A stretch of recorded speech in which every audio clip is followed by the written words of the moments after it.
Boy, what a steampunk show this is, huh? Yeah, just like watching your dryer go around. We've been watching this thing, this one 1936 Avions Voisin French automobiles electric fuel pump. Electric, 1936, not bad. So these were available in either 12 or 6 volt version. This is a 12 volt version. And the reason it was sent to us was because it was leaking.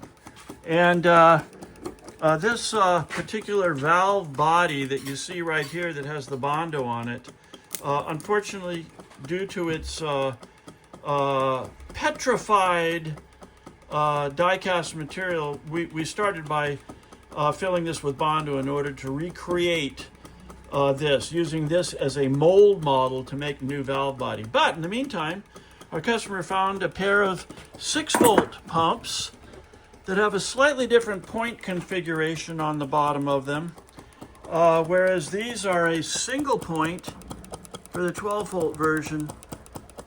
The original 6 volt versions were dual point, but in every other regard the parts were interchangeable. So we took the lids off of the 6 volt unit and integrated them into the 12 volt units. They're essentially identical, very slight differences in valve configuration, but not enough to matter. So new diaphragms, new sealants, a wide variety of different things that we did to these using the thicker bodied 6 volt units. So everything is pumping away here, and a quick pressure check maybe.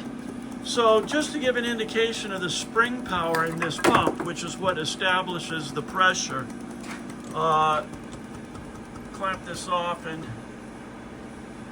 and they rest just under 3 pounds of pressure, which is perfect because the average carburetor doesn't want more than 2.5 pounds of pressure.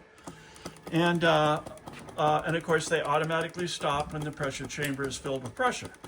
So away we go. Do you want to operate the other one real quick? Still starting. There's a little different resonance in our wooden mount here.